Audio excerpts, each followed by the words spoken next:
உங்ககிட்ட இருந்து எனக்கு வேண்டியதெல்லாம் அது ஒண்ணே ஒண்ணுதான். என்னன்னு கேட்க மாட்டியா? என்ன? என் பையனை விட்டு விலகி போயிடணும். போவியா? என் பையனை நான் கண்டிக்க மாட்டேன். அவன் ஆம்பளை, சூப்பரா வெடக்கோழி மாதிரி லட்சணமா உன்ன மாதிரி ஒரு பொண்ணு மாட்டுனா ட்ரை பண்ணி பார்க்கலாமான்னு வயசு சொல்லும். ஆனா ஒரு பொண்ணு அப்படி இருக்கக்கூடாது. ஒருத்தனை மனசுல நினைக்கிறதுக்கு முன்னாடி அவன் தகுதியோட நம்ம தகுதியையும் ஒப்பிட்டு பார்க்கணும். நம்ம தகுதிக்கு மீறி இருக்காங்கன்னு தெரிஞ்சா மரியாதையா விலகி போயிடும். அதை விட்டுட்டு தகுதிக்கு மீறின இடத்துல சம்பந்தம் வச்சுக்க நினைச்சா விபரீதத்தை விலக்கி வாங்குறது மாதிரி தான் அர்த்தம். புரியுதா? நான் சொல்றது கொஞ்சம். ஏய், நீ பேசுறது எதையும் நான் கேட்கணும்ன்ற அவசியம் இல்லை. நான் பேசுறதான் நீ கேட்கணும். கேப்பியா? கேக்குறேன். இந்த நிமிஷத்துல இருந்து நீ என் பையனை மறந்துடணும். அவனை இனிமே பாக்குறதோ பேசுறதோ கூடாது. நான் இதுக்கு சம்மதம் கொடுக்கற மாதிரி நடிப்பேன். ஆனா நீ உங்க வீட்டுல எதிர்ப்பு இருக்கிறதா சொல்லி விலகிடணும். என் மகன் உன்னை வெறுக்கிற மாதிரி நீ நடந்து எனக்கு தெரியாம நான் மிரட்டின விஷயத்த நீ என் பையன்கிட்ட சொல்ல ஏதாவது நீ ட்ரை பண்ண உன் குடும்பத்தை கூண்டோட அழிச்சு. என்ன அப்படி பாக்குற? நான் பணக்கார மட்டும் இல்ல, அரசியல்ல நிறைய செல்வாக்கு உள்ளவன். சும்மா விளையாட்டுக்கு சொல்றேன்னு நினைக்கிறீங்க? உன் ரெண்டாவது அண்ணன் தினேஷ் இப்ப சோமமங்கலத்துல இருக்கிற கிரவுண்டு கிட்ட ஒரு பேங்க்ல லோன் கேட்கறதுக்காக வெயிட் பண்ணிட்டு இருக்கான். அவன் மூஞ்சில ஆசிட்டு ஊத்த சொல்லட்டுமா? நான் நினைச்சா உன் குடும்பத்தை வாழ வைக்கவும் முடியும், அழிக்கவும் முடியும்.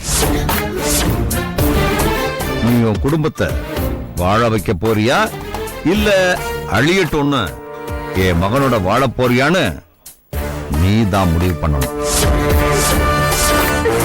என்ன பண்ண போற? நான் உங்க மகனை முழுசா மறந்துட்டுறேன். என் குடும்பத்தை ஒண்ணும் பண்ணிடாதீங்க ப்ளீஸ்.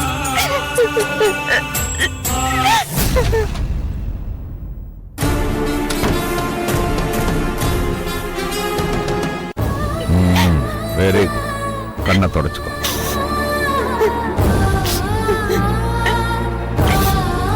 எனக்கு உன் மேல எந்த கோபமும் இல்லை, புரியுதா?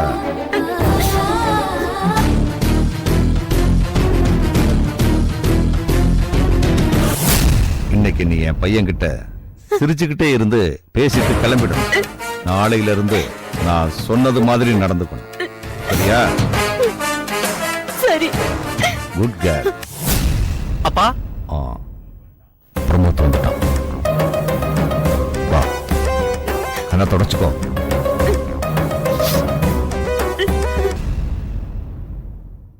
அப்பா நீங்க கேட்ட ஃபைல் இதானு பாருங்க.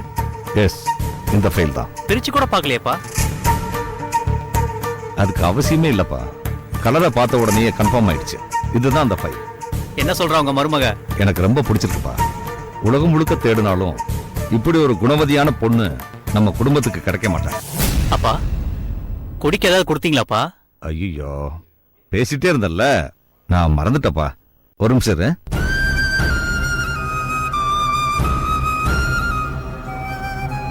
அபி, how is your மாமனார்? S fine. இப்படி இருப்பாருன்னு நான் கொஞ்சம் கூட எதிர்பார்க்கல. நான் ஆரம்பத்திலே சொல்லல எங்க அப்பா மத்த அப்பாக்கள் மாதிரி இல்ல, கொஞ்சம் வித்தியாசமானவர்னு. ஆமா, நிஜமாவே அவர் வித்தியாசமானவர் தான். 1 minute. ஹலோ ஹலோ ஹலோ, அப்படியா?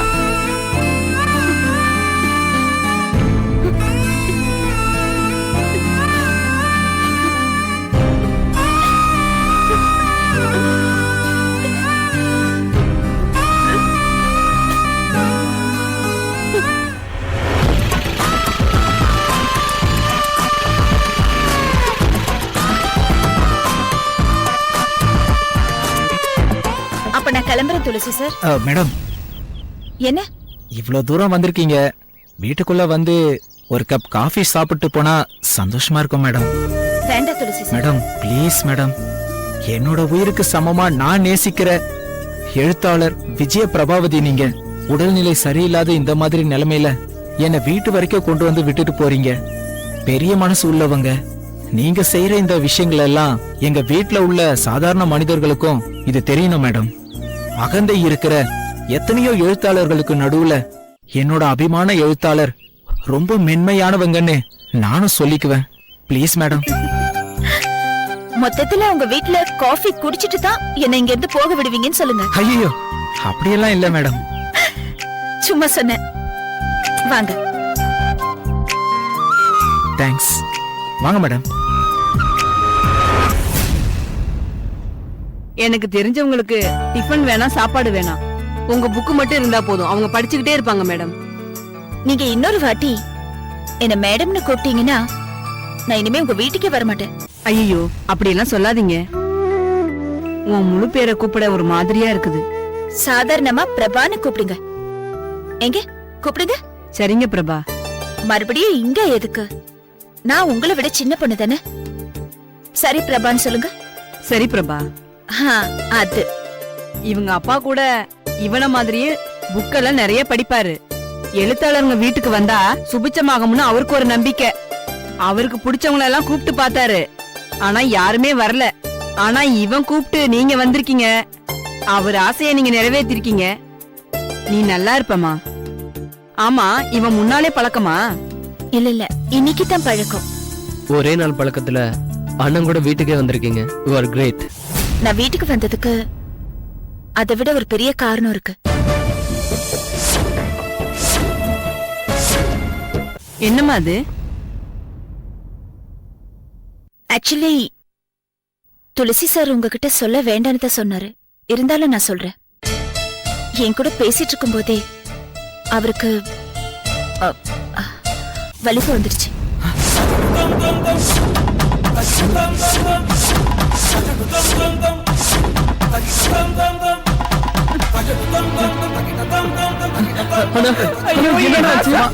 ஏன்டா இவ்வளவு நாள் இதை சொல்லவே இல்ல?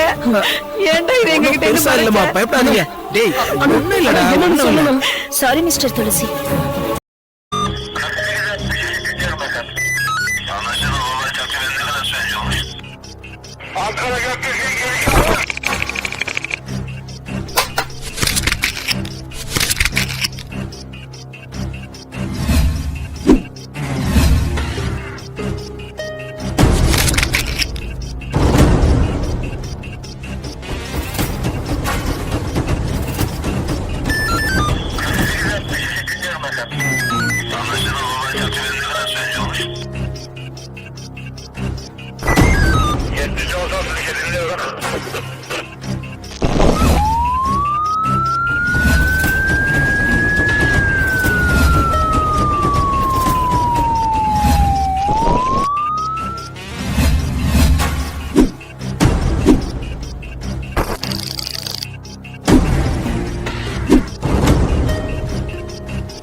Yeah, we don't want to do anything to scare your children. That's the last thing we want to do. We don't want to scare anybody.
enjoyed this video. Kindly like, share, comment, and for further our interesting videos, subscribe our channel below.